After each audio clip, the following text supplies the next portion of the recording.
Ranking के लिए एक पहले कर दूं।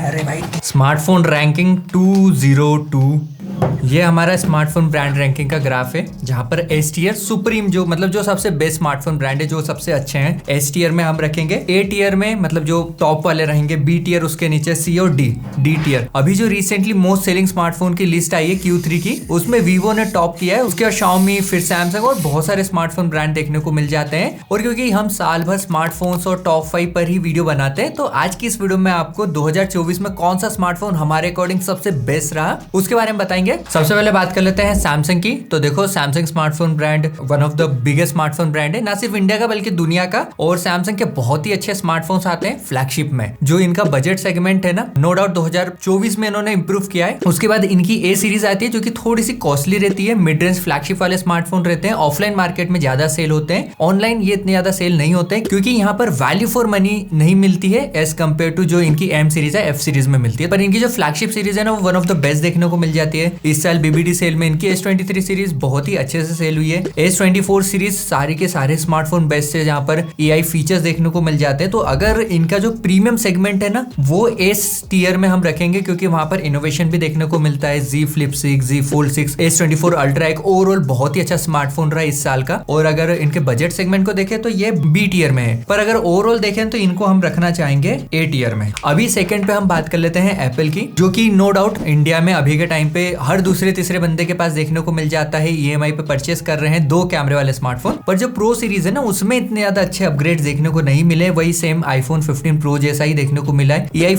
फीचर्स का थोड़ा बहुत इन्होंने डिंडोरा पीटा, पर मतलब AI फीचर्स अभी तक भी अच्छे से नहीं आए, और जो भी आए हैं वो इंग्लिश इंडिया में तो अवेलेबल है ही नहीं। तो जो एप्पल है उसे हम अभी बी टीयर में रखेंगे। भाई दोस्तों, अगर आपको अभी तक ये वीडियो पसंद आ रही है तो वीडियो को लाइक कर दो और चैनल को भी सब्सक्राइब कर दो। अभी बात कर लेते हैं हमारे चहीते Xiaomi के बारे में। Xiaomi देखो, एक टाइम पे Xiaomi की जो नोट सीरीज थी ना, वो one of the best selling थी इंडिया में। पर अभी के टाइम पे Xiaomi ने जब से अपनी जो नोट सीरीज को थोड़ा सा प्रीमियम सेगमेंट में पुश किया है, तब से मतलब पूछता भी नहीं है कोई Xiaomi की नोट सीरीज कब आती है कब जाती है, पता ही नहीं चलता है। और इनकी जो प्रीमियम सेगमेंट है, Xiaomi 14 CV हो गई, Xiaomi 14 सीरीज हो गई, ये बहुत ही अच्छी देखने को मिली है। तो अगर उन सबको कंसिडर करें तो हम Redmi और Xiaomi को रखना चाहेंगे नंबर सी टीयर में। अभी बात कर लेते हैं OnePlus की, जो कि 2024 का ग्रीन लाइन किंग रहा है। 2023 के स्टार्टिंग में OnePlus एक बहुत ही अच्छा स्मार्टफोन, मतलब सारे ही क्रिएटर इसे रेकमेंड कर रहे थे। पर 2024 में जब से इनका ग्रीन लाइन वाला इशू आया है, तब से कहीं ना कहीं OnePlus की जो ब्रांड वैल्यू वो कहीं ना कहीं कम हुई है, और लोगों परचेस करने से पहले OnePlus ब्रांड को थोड़ा सा अवॉइड करते हैं। इस बार फ्लैगशिप में OnePlus के 12 और 12R देखने को मिले। 12R इतना कुछ खास नहीं था, वही सेम 11R जैसा ही पेक्स यहाँ पर देखने को मिल जाती है। 12 अच्छा था।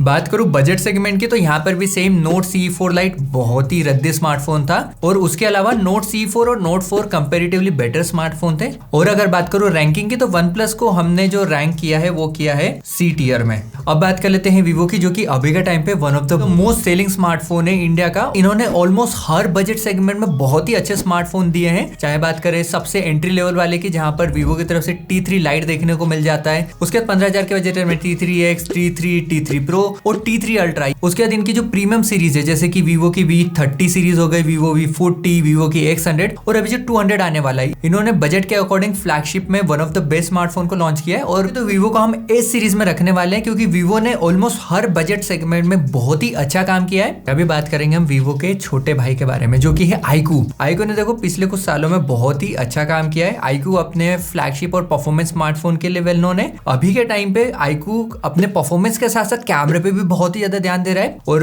अभी 2024 में अभी तक जितने भी iQOO के स्मार्टफोन आए ना, सारे के सारे बहुत ही अच्छे से सेल हुए हैं। चाहे बात करें iQOO 13 की, जो कि 50,000 में एक बहुत ही अच्छा और वैल्यू फॉर मनी वाला परफॉर्मेंस स्मार्टफोन था। उसके अलावा iQOO की जो Neo 9 Pro सीरीज है, iQOO के Z9 है, Z9 और Z9X, वो भी एक बहुत ही अच्छी चॉइस है। पर अभी भी जो लोगों के बीच में iQOO की इमेज है ना, वो सिर्फ एक परफॉर्मेंस स्मार्टफोन की है। और ऑफलाइन मार्केट में इतना ज्यादा iQOO को कोई पूछता नहीं है। ऑनलाइन मार्केट में नो डाउट अच्छी प्रेजेंस बना ली iQOO ने, तो iQOO को हमने रखा है ए टीयर में। अभी बात कर लेते हैं मोटोरोला की, जो कि जो मोस्ट सेलिंग स्मार्टफोन लिस्ट आई है ना, उसमें टॉप 5 में तो नहीं है, नंबर 7 पे मोटोरोला की रैंकिंग आती है। पर मोटोरोला ने इस साल बहुत ही अच्छा काम किया है। मोटोरोला भी एक ऐसा ब्रांड है जिसने बजट सेगमेंट से लेके ऑलमोस्ट मतलब आप मिड रेंज या फिर फ्लैगशिप तक बहुत ही अच्छे स्मार्टफोन को लॉन्च किया है। 10,000 में इनका G45, 15,000 में इनका G64, G85, मोटो H50 फ्यूजन, मोटो H50 नियो, ये कुछ बेस्ट स्मार्टफोन है मोटोरोला की तरफ से आने वाले बजट सेगमेंट में। और बात करूं मोटोरोला की तो देखो मोटोरोला वैल्यू फॉर मनी वाले स्मार्टफोन जरूर देता है, पर बजट के अकॉर्डिंग थोड़ी सी परफॉर्मेंस यहाँ पर कम रहती है और उसके साथ साथ अपडेट्स की भी प्रॉब्लम रही है। अगर मोटोरोला इन चीजों पे ध्यान देता है, उसके साथ साथ थोड़ा सा कैमरा पे भी, तो आने वाले टाइम में Motorola one of the best selling smartphone रहेगा। बात करूं हमारी रैंकिंग की तो भले ही 7वें नंबर पे था इंडिया में, पर हमारी रैंकिंग में तो ये एस और ए के बीच में आता है। उसके बाद बात कर लेते हैं नथिंग की। तो देखो नथिंग को अभी लॉन्च हुए ज्यादा टाइम नहीं हुआ है, इनके कुछ गिने चुने स्मार्टफोन आए हैं। नथिंग अपने क्लीन यूजर एक्सपीरियंस के साथ साथ वैल्यू फॉर मनी वाली स्पेक्स और ग्लिफ लाइट के लिए वेल नोन है। तो बात करो अगर नथिंग की तो देखो हाइप बहुत खतरनाक रहती है नथिंग स्मार्टफोन्स की, और जैसी हाइप रहती है उस हिसाब से स्मार्टफोन डिलीवर भी कर जाते हैं। जैसे कि इनका CMF फोन 1 आया है जो कि 15,000 के अंडर अभी के टाइम पे one of the best smartphone है। बात करो रेटिंग की तो देखो नथिंग को हमने A टियर पे रखा है। उसके बाद चिंदी पिंदी के बारे में बात कर लें। उसके बाद बात कर लेते हैं कुछ ऐसे स्मार्टफोन्स की जो कि मतलब है अवेलेबल पर इतना ज्यादा उनका नाम सुनने में नहीं आता है। पहला तो हो गया ओप्पो। अब ये मैं इसीलिए बोल रहा हूँ, ओप्पो है ना ऑफलाइन में बहुत ही बड़ा प्लेयर है, और अभी जो मोस्ट सेलिंग स्मार्टफोन की लिस्ट आई है ना उसमें नंबर 5 पे है ओप्पो, जो कि एक बहुत ही इंप्रेसिव बात है। पर ऑनलाइन मार्केट में अभी भी कहीं ना कहीं ओप्पो को पकड़ बनाने में टाइम लगेगा, क्योंकि इनके जो स्मार्टफोन्स है ना वो वैल्यू फॉर मनी वाली स्पेक्स के साथ नहीं आते हैं। उनकी जो प्राइसिंग है एज कम्पेयर टू स्पेसिफिकेशन वो थोड़ी सी प्रीमियम साइड में रहती है, इसीलिए ओप्पो को हमने C टियर में रखा है। दूसरा जो ब्रांड है वो है इन्फिनिक्स। ऑनलाइन प्रेजेंस बहुत ही अच्छी है, पर कहीं ना कहीं अभी भी इन्फिनिक्स की ब्रांड वैल्यू, यूजर एक्सपीरियंस और कैमरे की क्वालिटी थोड़ी सी एवरेज है, पर इन्फिनिक्स अच्छा काम कर रहा है, इसीलिए हमने इन्फिनिक्स को भी C टियर में रखा है। उसके बाद बात करूं टेक्नो की, तो टेक्नो भी अभी के टाइम पे अच्छा काम कर रहा है, पर थोड़ा टाइम लगेगा टेक्नो को अपनी ब्रांड वैल्यू बनाने में। ऑनर भी अभी रिसेंटली लॉन्च हुआ था, पर बजट के अकॉर्डिंग इतना कुछ अच्छा वो डिलीवर नहीं कर रहे हैं, तो टेक्नो और ऑनर को लिस्ट में नंबर D टियर में रखा है। अभी बात कर लेते हैं कि इंडियन ब्रांड की जो कि है लावा,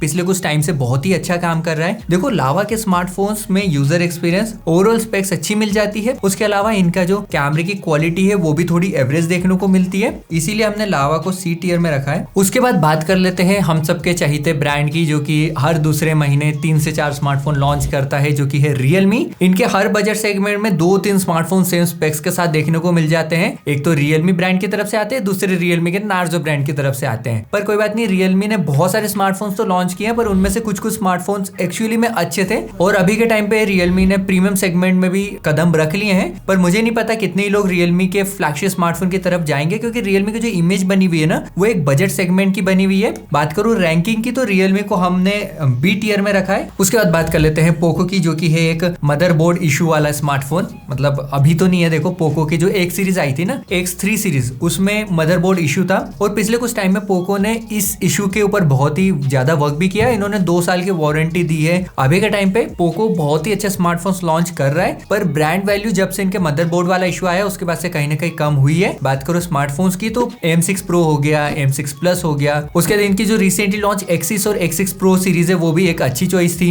F6 30,000 के under one of the best performance edict smartphone है। बात करो रैंकिंग की, तो हमने पोको को B टियर में रैंक किया है। तो दोस्तों ये तो थी हमारी रैंकिंग स्मार्टफोन ब्रांड की, जो कि 2024 में है। बाकी दोस्तों आप नीचे कमेंट में मुझे बताओ कि आपके अकॉर्डिंग कौन सा बेस्ट ब्रांड है जिसने 2024 में बेस्ट काम किया है, बेस्ट स्मार्टफोन को लॉन्च किया है। और मैं मिलूंगा आपसे तब तक के लिए, बाय बाय।